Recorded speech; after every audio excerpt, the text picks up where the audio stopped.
If you could be who you wanted to be, this is a question you can ask yourself.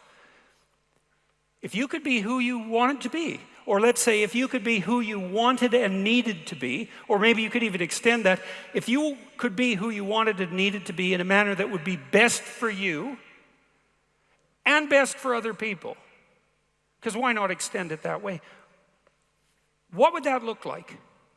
And then you could force yourself to draw a conclusion that you've already drawn, or you could open yourself up and see what you dreamed. You know, when I was a clinician, I actually used to literally do that with people's dreams, because dreams do dream up. Dreams are the birthplace of ideas.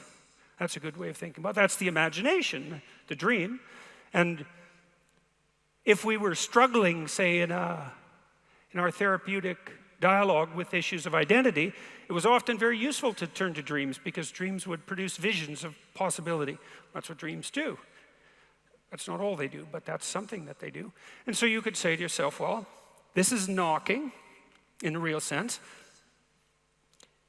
If I could be who I could be, in the best way that I could be that, what would that look like? That's a great question to ask. It's a frightening question in some sense, because imagine that you develop a vision of yourself that's an improved version of yourself. And you might even say, imagine that you developed a vision of yourself that's a remarkably improved version of yourself. The gap between your present self and that ideal vision is going to produce an internal tension. It's a kind of judgment, right? Because once you formulate an ideal, the ideal judges you. That's a useful thing to know too. No ideal without a judge. And people say, well, you shouldn't be judgmental. It's like, you shouldn't have an ideal? That's the same claim. What are you going to do without an ideal? You're going to not have an ideal? If you don't have an ideal, then what the hell are you going to do? Are you moving towards a less ideal state? Is that the goal for your life, to move towards a less ideal state? Or is the goal of your life to move towards a more ideal state? And I would say that the very idea that it's a goal presumes that what you're doing is moving towards something more ideal. It's built into the notion of goal itself. Imagine who you could be. I have a program online. I designed it with my colleagues at Harvard and at McGill University. One colleague, Dr. Daniel Higgins, who was a student of mine at Harvard, and another colleague, Dr. Robert Peel, who was my graduate supervisor at McGill. We scoured the research literature to see if we could find a scalable, inexpensive, online, mass distributable intervention that would decrease people's anxiety and confusion and disappointment, frustration, the whole coterie of negative emotions, and improve their positive emotion. Those are separate systems, by the way, the negative emotion system and the positive emotion system. And we spent a couple of years looking through the research literature to see if any such intervention existed, and we found converging evidence from a couple of different fields of inquiry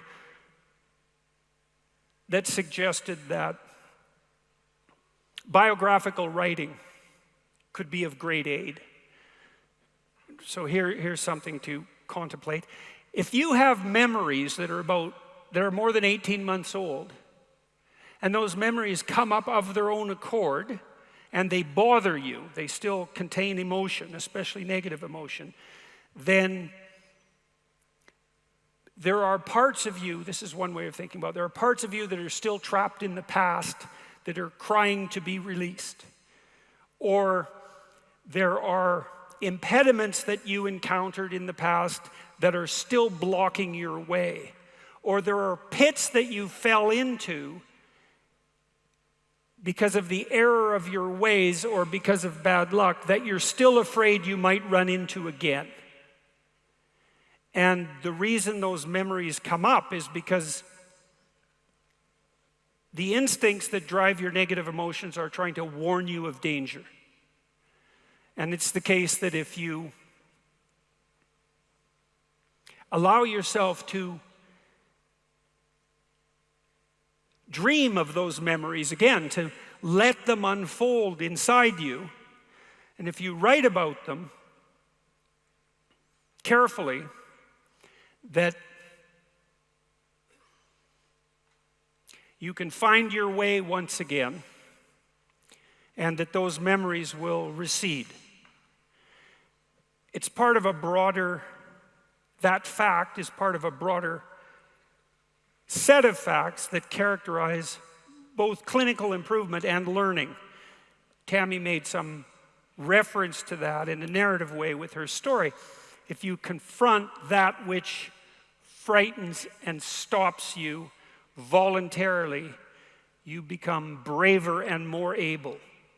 And that's true with things that might bother you now that you're compelled to avoid, but also true of things in your past that haven't yet been dealt with. And so,